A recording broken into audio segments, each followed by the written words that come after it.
Are you a special snowflake? Maybe you doorslammed your dog yesterday because he pissed on your carpet.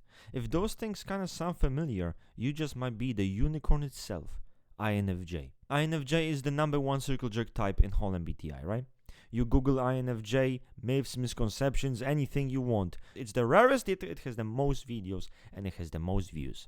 So let's really dive deep into this unicorn and what it really is. The rarest type is one of the biggest myths we ever hear, right? There's no way to quantify those things.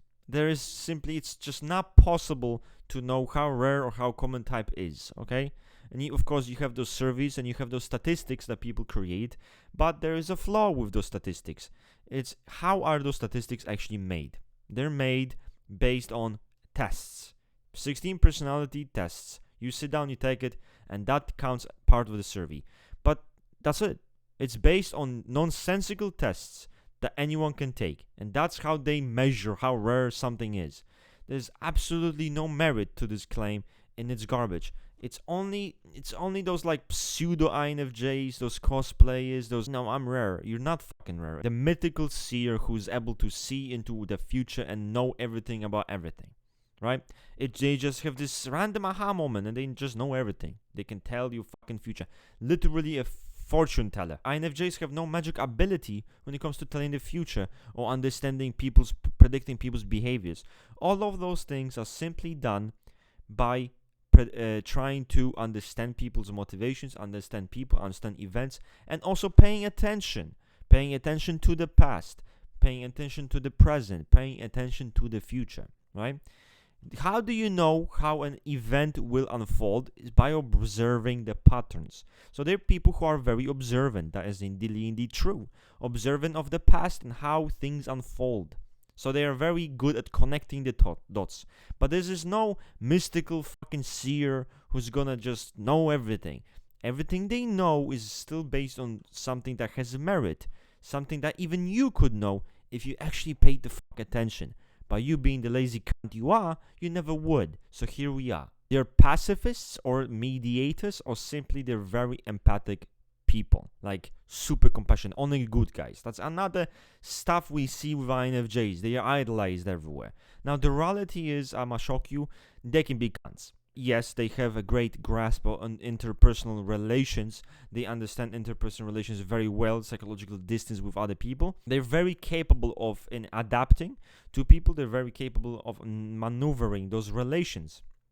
And often, manipulating them or altering them in order to avoid conflict or even create conflict. So this is an individual who is very good interpersonally, okay? The bad sides of an INFJ are very just severe manipulation that happens with this type. Of course, we have this concept that I've heard a lot.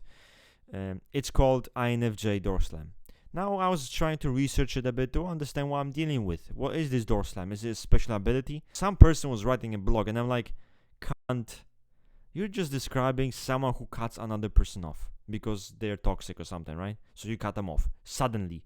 And you remove them from your social media, which every normal sane person does. That's not an INFJ doorslam. That's just you cutting people off. There's no term for this. It's just you cutting people off. So, a complete bullshit. This is probably the biggest myth of them all. There's no such concept. There's no such thing as an INFJ fucking doorslam. Doorslam those fucking nuts. Absolutely not. Okay. I was trying to find the last myth. It was a bit difficult, but I would say it would be this concept of INFJs as this ideological leader, a cult leader, which is interesting. So in MBTI, the cult leader seems to be the INFJ.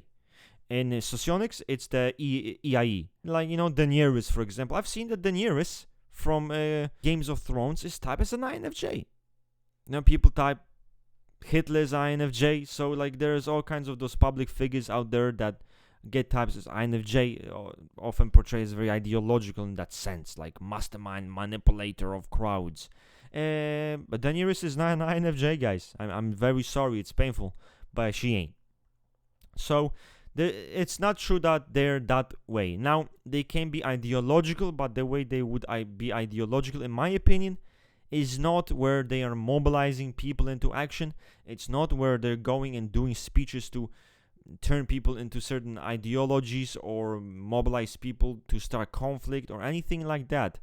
It just wouldn't manifest that way, okay? They're just not people who go on that stage and with their charismatic nature are able to manipulate mass crowds and make them adapt to their vision. So anyway, guys, if you have any more myths that you know of INFJ, write down below. I'm gonna comment on those. Anyway, on to the next, boys.